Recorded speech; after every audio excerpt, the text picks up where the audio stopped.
Of course I do, pero I don't expect. Parang ayoko rin nag-expect eh. Katulad ng sinasabi ko kay Kuya Mike. Dati, parang pag may surprise sa akin yung kunyari ganyan, sasabihin niya beforehand, kunyari bago pumasok ng kwarto, sabi ko, ba't mo sinabi Kuya Mike, di ako marunong mag-act ng surprise. So hindi kasi ako marunong, sa totoong buhay, hindi ako marunong umarte. Marunong lang umarte pag nasa kanto. So yun. May plans na ba kayo ni Isabel? Not necessarily on the date itself, but just to celebrate. Wala pa. Ewan ko, kung may plano siya. Pero ewan ko, wala pa. Surprise. Hindi ako nag-expect. Nandyan pala.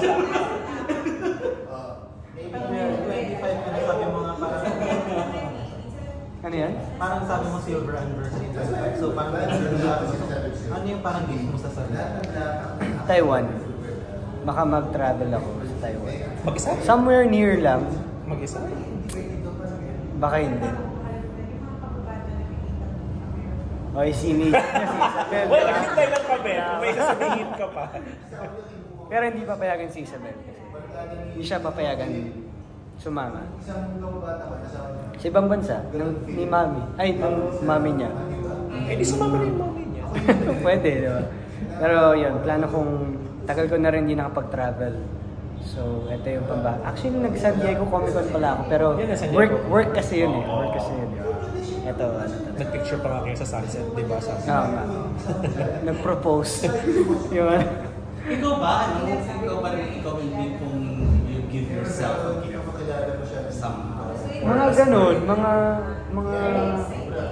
well yeah, ako yung tao na nagbibigay ng regalo sa sarili ko. Kasi hindi ako, kunyari, magsha-shopping ako, pupunta akong mall, may makikita akong magandang gamit. Tapos yung tipong bibiliin ko na pero wag na lang, next time na lang. Lagi akong nagpapasa mga dapat kong bibiliin sa sarili ko. So, yun, kunyari may birthday ko, Christmas, parang excuse ko na yun para bilihan ng something yung sarili ko. After a show. Pero is it something kuripot ako sa sarili ko. Before pa inaayaw mo na ito i-gift ko talaga sa sarili. Sports car, gano'n. Ay, hindi. Plan B. Sayang dito sa Pinas. Laging traffic eh. Yun, yung travel talaga. Actually, every after show, yun yung plano ko. Kailangan laging meron travel. Every after a show, Rockstar. Tapos birthday, kung possible, in between Christmas and New Year. Basta every time may big celebration, parang yun yung go-to na gift ko sa sarili ko. Pampered din naman pala yung sarili. Ng sarili. Ayaw mag-travel vlog. Travel vlog. Meron. Nagagawin mong parang cinematic kagaya ng not the usual vlog. Kasi the usual vlog, hi, welcome to my... Parang walang... Parang lang, may mga... Sorry. Voice over. Mahirap eh. Parang... Next time. Actually, may mga travels kasi ako na parang ayokong mag-video. Parang gusto kong enjoy. Ayokong maramdaman na nagtatrabaho. Pero may mga days naman na parang sinisipag akong gumawa ng content. Yes. So, yun.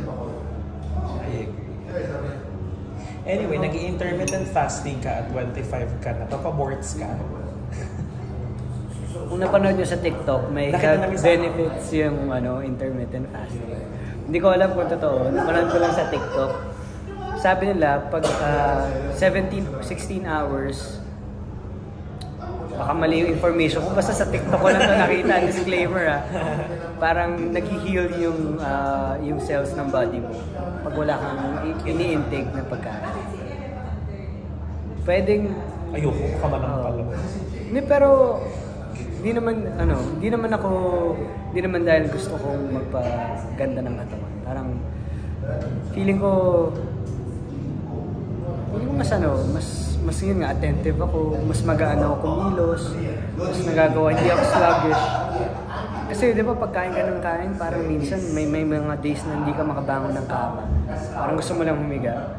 Pag naka-intermittent fasting ako, parang hindi ko nararamdaman. Pero do you see yourself going that route? And not necessarily sexy, but at least fit. Half-bashy. Parang lahat kasi ng halos living men dumaan ng ganun phase. something na maybe in early 30s or I mean, kung kailangan talaga sa material. Hindi ako ready. So mga ilang years pa na hintayin na. Hindi natin alam kung may darating na ganung material. Next year na pa lang. Because also, If needed lang. yung ganyan kasi na it also opened up other opportunities for others, right? Bibigyan kunwari ng superhero movie or bibigyan. So, Kaya nga, kung kailangan talaga. kung kailangan sa Kung kailangan sa role.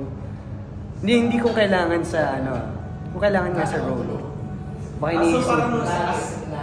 parang yung role yung mag-define, so not necessarily yung parang Kung kailangan sa material. Hollywood yung ano niya. Kasi naman like for example yung kay Ding Dong Dante, hindi siya role career path niya talaga na ginanon eh.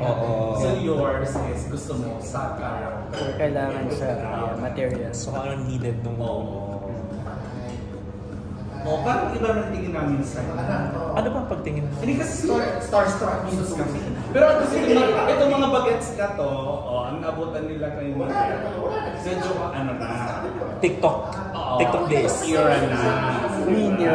Hindi ka pa, pinanganak ka na ba? Sa ninyo? Yung starstruck kids, baka 1 year old ka pa lang nun.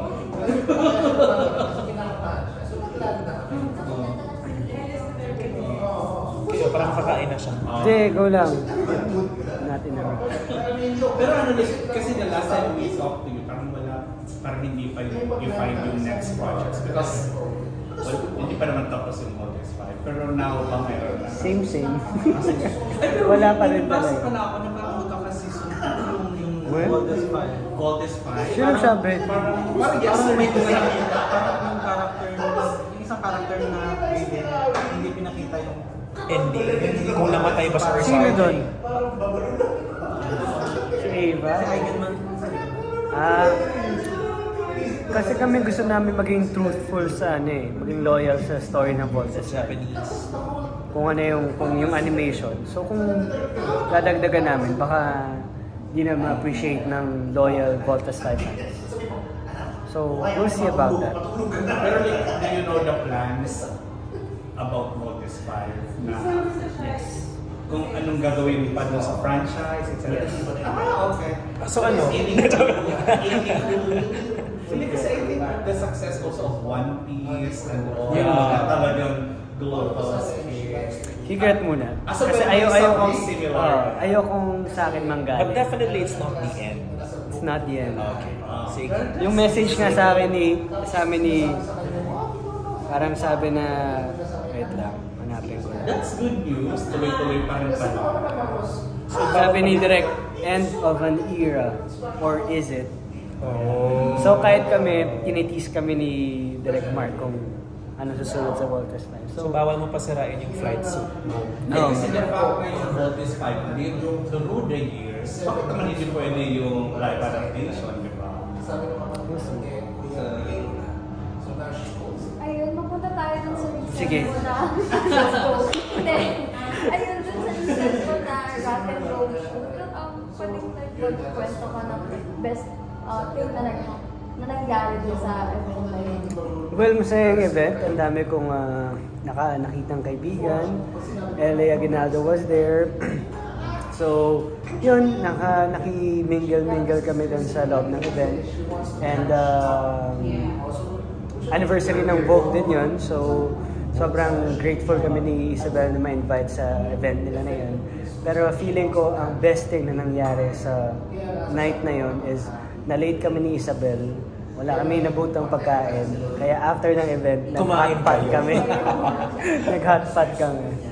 Nga lang, sobrang spontaneous lang. Ano yung vocal? Oo.